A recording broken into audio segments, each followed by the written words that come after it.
अभी कल मैं अश्विनी उपाध्याय जी की एक वीडियो देख रहा था जिसमें वो कह रहे थे कि तबलीगी जमात की स्थापना आरएसएस का काउंटर करने के लिए हुई थी। यह बात तथ्यात्मक रूप से गलत है। आरएसएस की स्थापना 1925 में हुई थी और 1926 तक जबकि तबलीगी जमात की स्थापना हुई, इसका कोई भी प्रभाव हिंदू समाज में या राजनीति में नहीं था। सच्चाई ये है कि तबलीगी जमात की स्थापना स्वामी श्रद्धानंद के द्वारा जो शुद्धि आंदोलन चलाया गया था उससे डरकर और उसके प्रतिक्रिया स्वरूप हुई थी। ये तो आपको जानकारी होगी ही कि जब स्वामी दयानंद रण क्षेत्र में उतरे तो उन्होंने ये महसूस किया कि हिंदू समाज से जाने के रास्ते तो अनेक हैं लेकिन आने का रास्ता कोई नहीं है।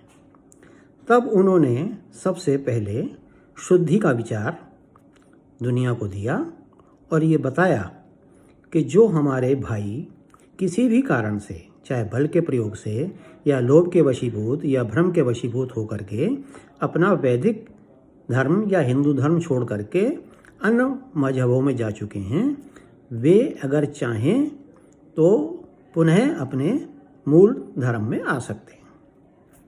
और इस वापसी की प्रक्रिया को उन्होंने शुद्धि का नाम दिया। और सबसे पहली शुद्धि स्वामी दयानंद ने देहरादून में करी, जिसमें एक मुसलमान जिसका नाम मोहम्मद उमर था उसकी शुद्धि करके अलखधारी उसका नाम दिया गया।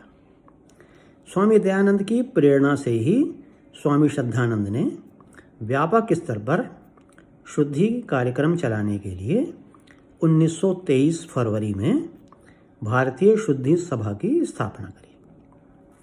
उस समय जो आज का राजस्थान और जो आज का हरियाणा है, वहाँ पर बहुत सारे मुसलमान ऐसे थे कि जो मुसलमान बन तो गए थे, चाहे किसी सूफ़ी के प्रभाव से या किसी दबाव से, लेकिन वो इस्लामी तौर तरीके अपनाते नहीं थे। ना वो नमाज़ पढ़ते थे, ना वो रोज़े रखते थे, बस सिर्फ उन्होंने अपने नाम मुसलमान ही रख लिए थे, दाढ़ी बढ़ा ली थी और ऊंचा पजामा पहनने लगे थे। तब मुसलमानों को अपने पुनः हिंदू धर्म में वापस लाने के लिए स्वामी श्रद्धानंद ने एक व्यापक अभियान शुरू किया और उनको याद दिलाया कि तुम इस वैदिक धर्म का ही अंग हो। और स्वामी श्रद्धानंद के प्रचार का प्रभाव ये हुआ कि इस क्षेत्र में जो राजस्थान और हरियाणा का था, लगभग 4 लाख लोगों की उन्होंने शुद्धि करके पुनः हिंदू बना लिया। 4 लाख की संख्या कम नहीं होती।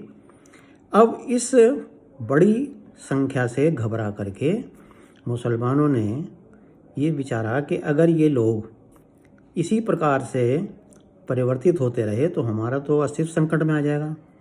तब एक मुजफ्फरनगर के पास ज़िला है कांधला, वहाँ के रहने वाले एक सज्जन थे मोहम्मद इलियासी कंधालवी। कांधला के होने की वजह से अपने आप को कंधालवी कहते थे। उन्होंने तबलीगी जमात की स्थापना करी।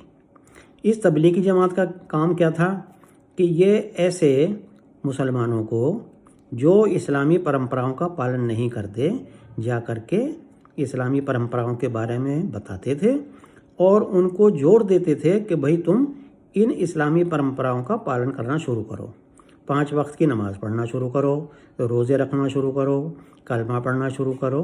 यानी धीरे धीरे उन्होंने उन उदार मना मुसलमानों को कट्टर मुसलमान बनाना शुरू कर दिया और उनका ये अभियान काफ़ी सफल भी हुआ। उसका कारण ये था कि पूरे इस्लामी समाज ने, खासकर वहाबी मुसलमानों ने, इन तबलीगी जमात वालों को पूरा सहयोग दिया, पैसे के माध्यम से भी और संख्या बल के माध्यम से भी। तो धीरे धीरे इसका असर ये हुआ कि तबलीगी जमात लगभग आज 150 देशों में फैल चुकी है। इसके विपरीत हिंदू समाज ने स्वामी श्रद्धानंद को वो सहयोग नहीं दिया कि जो उनको मिलना चाहिए था।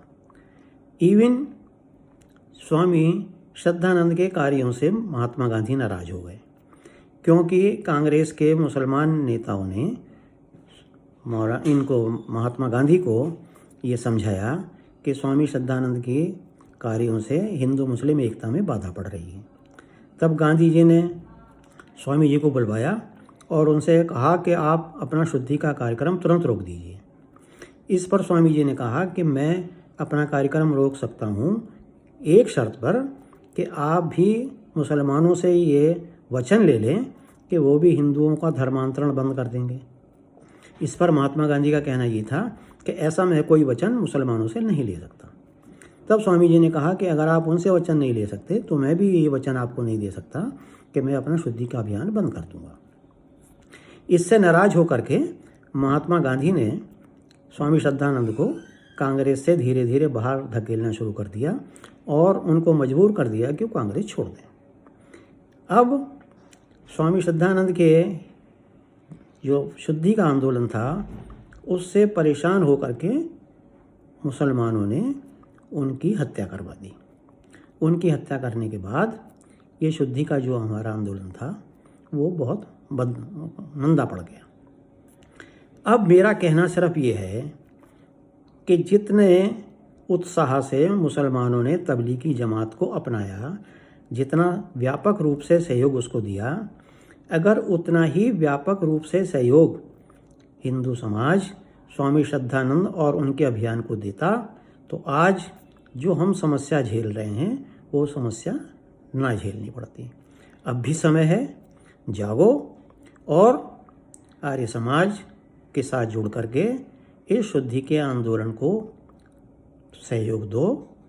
और मेरे विचार में कि आरएसएस को सब प्रकार के कामों को छोड़ करके इस शुद्धि के आंदोलन को अपना मुख्य कार्यक्रम बना लेना चाहिए, तभी हमारा अस्तित्व बचेगा। वरना 10-20 सालों में हमें अल्पसंख्यक होने से कोई रोक नहीं सकेगा। धन्यवाद।